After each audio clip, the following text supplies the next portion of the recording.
Hello and thank you for watching my video. Today I wanted to do a discussion and talking about Heart of Thorns, and being it's the first expansion for Guild Wars 2, I wanted to kind of like go into a lot of people's criticisms of the expansion. One, that it's far too expensive, it's taken too long, and that it doesn't produce too much content. And I'm going to talk about Guild Wars 1 because a lot of people use Guild Wars 1 as the benchmark. So let us talk about Guild Wars 2 Heart of Thorns quickly. Let's have a look what they're bringing in. So they're bringing in, first of all, 4 new maps. That's pretty much been guaranteed. We're getting 4 new locations we can explore in PvE. That's a basis. We are getting new features. We're getting elite specializations, so we're getting a new way to play each class, and it's pretty fundamental how it's, you know, each elite spec is vastly different to how the game, or generally it's vastly different to how the profession currently plays. Then we have the mastery system, the ability to improve, you know, when we get to level 80, to keep on improving and developing new skills and acquiring new abilities. We also get guild halls and a big development to do with guilds and how you can do guild missions. You can have an arena, you can improve for world versus world. World versus world, they're getting a new borderland. The borderland's finally changing after 3 years. What else? We're getting a new profession. We're getting a revenant, which obviously completes the 3 light, 3 medium, 3 heavy classes. We're getting raids, end game content. That's supposed to be hardcore stuff. And we're getting updates to Fractal of the Mists. You know, the particular dungeon, it's actually going to get changed the way that works. We're getting a lot of stuff. It's a lot of game-changing stuff. It isn't a lot of generally storyline content, but it is a lot of endgame and relatively changes to the game. If you imagine Guild Wars 2 at launch, Heart of Thorns is pretty much probably I'd say a third of Guild Wars 2 is being altered in some way regarding, you know, traits, masteries, you know, elite specs. You know, everything's being fundamentally changed. You know, this is some of the stuff you actually get. You know, obviously we're getting the new profession, the elite specs, PvP. I didn't even mention we're getting a new PvP map. You know, we're getting Stronghold. We're getting PvP leagues. I didn't even go to that. The PvP leagues. You know, world versus world, and different mechanics in world versus world, world abilities, guild halls. Different changes to the currency, the commander you know, the commander UI, or admittedly having problems in beta, is coming in. You're getting raids, Fractal the Mist is changing, we're getting adventures, legendary armor, legendary back piece, we're getting new legendary weapons. We're getting a lot of content. Now, again, I do stress that the content we're getting generally is built upon the game. But let's go back, okay? I want to take you back, and we'll go back to Prophecies. This is Guild Wars 1, the very first campaign. And the reason why I'm bringing you back is because I want to demonstrate why ArenaNet were able to turn around the expansions in Guild Wars 1 a lot quicker. So let's go back to Prophecies. Prophecies, we started off with 6 professions. We had the Mesmer, the Elementalist, the Warrior, the Monk, and the Necromancer, and the Ranger. They were the 6 professions we got. And within 12 months, ArenaNet launched the expansion, Factions. Factions is the second standalone campaign. You could have bought it without Guild Wars Prophecies. In fact, I have a guildmate, Raw, who's been in some of my videos. He actually only bought Factions. He didn't play any other campaign. And if we actually look at the, you know, what we actually got from Factions, well, we got 2 new professions. We got the Assassin and the Rich List. 2 of the most iconic professions. Obviously, Assassin was renamed Thief for Guild Wars 2, and Ritualist has some sort of aspects to do with the Revenant, but it really was Ritualist. I love playing the Ritualist. The maps, we got huge regions. You know, if you look on the minimap, we got Xingjie Island, we got Caning City, we got the Jade Sea and the Echovald Forest. Huge areas to explore in the world. We actually got several new guild halls. We had guild halls in Prophecies, but they introduced a few new guild halls.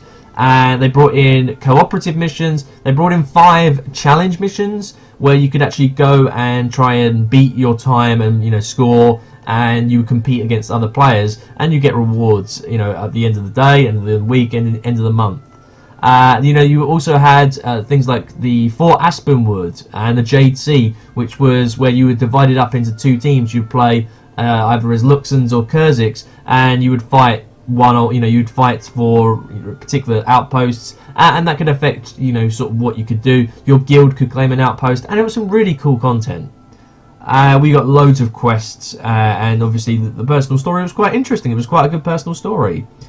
We did have the alliance battles, which were pretty cool, where you'd have 15 versus 15 in a map, and again that was really fun to play. I think it was 15. Oh no, it was 12 versus 12. I do apologise. It was flashing to Guild Wars 2 for some reason. But you're in teams of 4, and you would actually play. You had 3 teams of 4 on your alliance side, and then they would have 3 teams of 4, and you would fight each other, and you'd have to control points.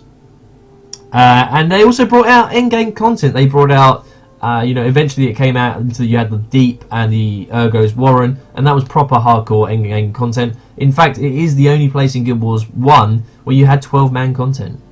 They brought out a few new festivals, the Dragon Festival and the Captain New Year. But they brought out some new elite skills as well, but generally they didn't fundamentally alter the mechanics. You know, they brought out a couple of new professions and new skills, but you know, as a monk, okay, you could become a monk ritualist, or you could become a monk assassin, but there was nothing else that fundamentally changed the way the game played. It was pretty much exactly the same. It was a story mode. You know, they didn't introduce anything different. You still had henchmen that you could add, and you go around and fighting with you.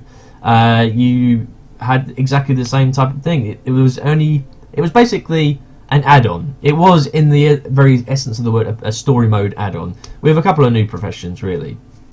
So that was factions, and 6 months later, bam, Nightfall came out, and we were like, wow, this is incredible, like, you know, content they've coming to release. Now, Nightfall was a big change. Nightfall brought in heroes with Koss. Koss was the very first hero, and these were NPCs that you could customize. You could change their skills, you could change their armor, you could change, some of their runes, and basically you could tailor them how you want, rather than the henchmen, which are pretty bland. The heroes could be made into whatever you wanted, and you could direct them around the map. Really cool.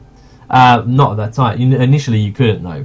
But we bring in, you've got so many new skills. You've got in 2 new professions, the Paragon and the Dervish. I have to admit, I think the Paragon was a pretty dismal profession. I very rarely played it. The Dervish had some use. I admit I did not really use the Dervish that much. But then we got a huge region, Ilona. You know, fantastic lore. You know, we had Istan, Corner, Vabi, the Desolation, and you know, the Realm of Torment, which is where we have hardcore endgame content. I think that the Realm of Torment is harder than anything else in, alright, you could say about the Obsidian, the Fissure of Woe and the Underworld, but the Realm of Torment added something new as well, and this was fantastic. You actually got a huge amount of story in Nightfall, and for me, it was their best expansion. You know, really good expansion. Again, you got co-op missions, you got several challenge missions and an elite mission. You got loads of quests, new guild halls, and they brought in a lot of interesting ideas of it. But again, fundamental changes to the game did not happen. Okay, you had heroes come in, but again, there was not really gameplay mechanics. You know, end-game content. They brought in the Realm of Torment, which is fantastic, but I think Nightfall did introduce a lot more than factions did. But fundamentally, it wasn't really a hard expansion to work on. I mean, the scenery was brilliant, the music was outstanding, the lore was phenomenal, but the maps pretty samey. You know, the maps were very, they're very flat. They were very similar to Guild Wars 2 maps. You know, they were very horizontal. And so then they were talking about doing Utopia, the abandoned expansion. And then they realised, okay, look, we need to go in a different direction, and then they decided to introduce another smaller expansion, which was Eye of the North. However, before then, for me, they brought in one of the biggest changes to the game, and this is something that continued people ask in Guild Wars 2. This was an update that happened the 19th of April 2007. Hard mode. Hard mode was introduced not with an expansion, but as an introduction, just like an update, like a feature patch. And this was introduced with the 3 campaigns, and if you completed it, you could then try it in hard mode, and you could earn new titles and rewards. Obviously, the level, what it meant was all the monsters' levels were bumped up, and it was a harder challenge. You actually got more loot as well, so you can see here you got more loot, and you could go around vanquishing areas of Tyria, which was basically an instance or a location in the world that was an instance, and you'd have to go around and kill every monster in there because they wouldn't respawn. So that was something that brought in, and they made fundamental changes. You can see all of the differences, the changes they brought in. Now this was the 19th of April 2007, and if we go back to obviously Nightfall, this came out in 2006, and this was almost 6 months later they introduced hard mode. Excuse me.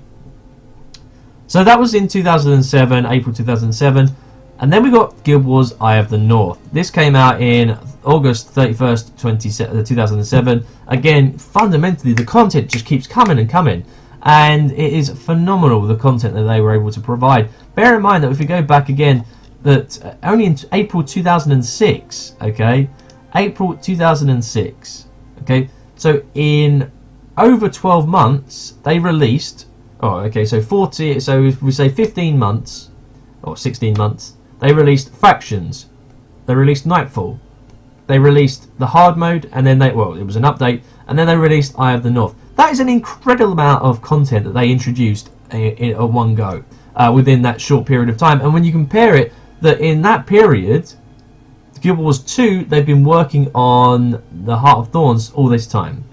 So let's talk about Eye of the North. Eye of the North, what did that bring in? Well, it brought in the Hall of Monuments. It brought in the fact that titles were worth something, because you could achieve the God Walking Amongst Mere Mortals title track. You got new armor sets. We also got new profession skill mechanics. We got PvE skills, things to do with, for example, the Ebon Vanguard, to do with the Norn, to do with the lights. So, for example, if you're in the Norn area, the Shiver Peaks, you'd actually get a health buff. If you were fighting the Destroyers, you'd actually get a buff against them. You'd get 18 dungeons. They brought in dungeons to Guild Wars 1 with with Eye of the North. And that was a really impressive change that they brought in, bringing in dungeons. They brought in new heroes, they brought in new skills, they brought in 4 new regions. When you compare, like, obviously each region, like the Char Homelands, the Depths of Tyria, the Far Shiver Peaks, the Tarnished Coast, we've got Ratasum. I mean, the Heart of Thorns doesn't actually have as much maps as Eye of the North, but again, it's very, very different. You know, Eye of the North was a lot of story-based content. They brought in a few different mechanics, obviously dungeons, quests, etc. And it was a bit of a difference to what had come before. You were able to move your heroes. They'd updated it so you can move heroes. You actually ended up getting Heroes Handbook and the Master Dungeon Guide. That actually came a few months afterwards, where you could go around and you'd actually get benefits for actually completing dungeons and doing the personal story. You got the Hall of Monuments, and then they did a few updates to some of the other things in there. But updates that came later, we ended up getting the Zyshan rewards, which enabled you to go and get coins, and that was introduced in 2009. So things like, you could get all this new loots, all these new items that you could get by doing this. And again, this didn't come in with an expansion. A lot of the fundamental changes, like hard mode, like these Zyshan abilities, like the dungeon books, they weren't brought in with an expansion. And that is where Heart of Thorns, for me, everything's being bundled into this expansion. The way the game is played and the features that come in with the game is fundamentally different to any expansion they've ever done. This is a huge expansion, and what you've got to think about is that in 12 months time, say, they could bring out a new expansion. They have the groundwork done with Heart of Thorns, and this groundwork allows them, okay, so say we get an expansion in 12 months time that it deals with Kralkatorrik and the Char. Okay, they can introduce another 9 new elite specializations. They can introduce new masteries. They can introduce new guild features. They can introduce a new world versus world borderland, and then they have the 3 that they can rotate between. They could introduce a new race You know, that they have the ability to. I don't think they should bother introducing a new profession, because I think they'd have to bring in, I think, 3 new professions at once to balance it all out, which would be quite a lot of undertaking. The story could be easily done. You know, you could develop a huge story pretty quickly. You've got the living world that they're still working on. So, for me, this is, again, you know, if you think about Heart of Thorns, the living world season 3 is going to be added onto Heart of Thorns. So you don't just think that Heart of Thorns is that's it, the story's over. You've got the living world season 3, and that's going to be bundled with Heart of Thorns. You know, because if you buy Heart of Thorns, you're going to have access easily to the personal story. When you've done that, you get Heart of Thorns. It would be season 3 anyway. So for me, I think that Heart of Thorns is basically, if you have Guild Wars 2 the game, Heart of Thorns, rather than being like there on the, you know, sort of same level like Factions was, or Nightfall was, where you'd have prophecies, you'd have factions, then you'd have Cantha, and they'd all sort of be on the same level. What Heart of Thorns does, it takes Guild Wars 2 and adds on so much new content, and it just doubles it up. And for me, that's why I think, you know, people need to be aware that Heart of Thorns isn't just a story expansion. It contains so much new content. This is what I wanted to get across. It's something that I've had a lot of discussions with people on this. People always ask, oh, is Guild Wars 2 Heart of Thorns worth it? And, you know, if you compare the price to some of the other expansions for other games, you think, well, it's exactly the same price as like the original game. Why am I spending, it should be cheaper, surely it's an expansion. Well, it is pretty much a massive update to the game. It's like a second one on top. So for my advice to you guys is that, you know, listen to what I talked about. Feel free to leave any comments. I'd love to have this discussion with you guys. If you feel that, you know, the expansion isn't up to what they've done in the past, or you think, well, yeah, you agree with me and you feel that Heart of Thorns is a huge step up for ArenaNet, and it puts the foundation in place for a lot of future content, then by all means, please let me know, and I will hopefully see you on the next video. Thanks for watching.